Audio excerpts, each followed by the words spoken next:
கள்ளக்குறிச்சி மாவட்டத்தில் விஷ சாராயம் அறிந்து ஏராளமானோர் உயிரிழந்ததை முன்னிட்டு திமுக அரசு மெத்தனத்தை கண்டித்து இன்று பாரதிய ஜனதா கட்சி சார்பில் புதுக்கோட்டை பழைய பேருந்து நிலையத்தில் ஆர்ப்பாட்டம் செய்வதாக அறிவித்திருந்தனர்.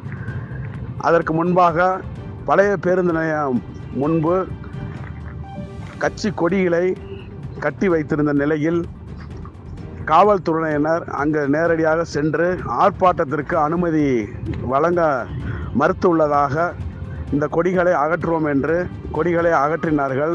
அதன் பிறகு நிர்வாகிகள் ஒவ்வொருவராக வந்தபோது அதே இடத்தில் 7 நபர்களை கைது செய்து வேனில் ஏற்றி சென்றனர்.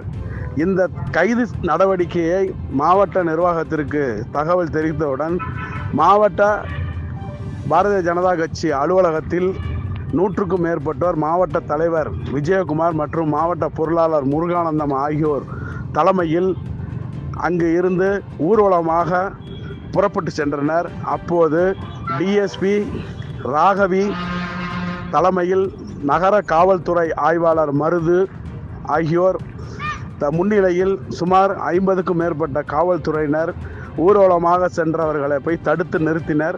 தடுத்து நிறுத்தும் போது எதற்காக கொடிகளை அகற்றினீர்கள், ஆர்ப்பாட்டம் நடத்துவதற்கு எதற்கு அனுமதியை மறுக்கிறீர்கள், அதனால் திமுக அரசை கண்டிக்கிறோம், கள்ளச்சாராயத்தில் உயிரிழந்தவர்களுக்கு அந்த கொடுமையான செயலுக்காக திமுக அரசு எந்த நடவடிக்கையும் எடுக்கப்படாதது ஏன் என்று இருவருக்கும் காவல்துறையினருக்கும் வாக்குவாதம் தொடர்ந்து நடந்தது.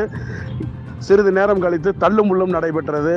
அதன் பிறகு திடீரென்று சில நிர்வாகிகள் சாலையில் அமர்ந்து மறியல் செய்து கோஷங்கள் எழுப்பினார்கள். அப்போது தள்ளுமுள்ளு நடைபெற்றது. அதனைத் தொடர்ந்து அங்கு உள்ள நிர்வாகிகளை அழைத்து கைது செய்து வேனில் ஏற்றி சென்றனர். பிறகு மாவட்ட ஆட்சியர்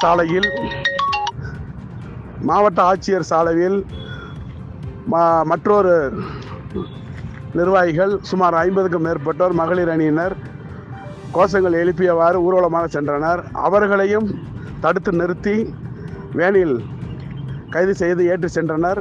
இந்த பாரதிய ஜனதா கட்சிக்கும் நிர்வாகிகளுக்கும் காவல்துறையினருக்கும் தொடர்ந்து வாக்குவாதம் தள்ளுமுள்ளு நடைபெற்றதால் போக்குவரத்து பாதிக்கப்பட்டது. பெரும் பரபரப்பை ஏற்படுத்தி உள்ளது நகரம் முழுவதும். புதுக்கோட்டை மாவட்ட செய்தியாளர் ஆரோக்கியராஜ். பாதகம் செய்பவரை கண்டால் நாம் பயங்கொள்ளலாகாது பாப்பா, மோதி மிதித்து விடு பாப்பா, அவர் முகத்தில் உமிழ்ந்து விடு பாப்பா. அண்மை செய்திகளை உடனுக்குடன் தெரிந்து கொள்ள இணைந்திருங்கள் இயம்நாடு தொலைக்காட்சியுடன்.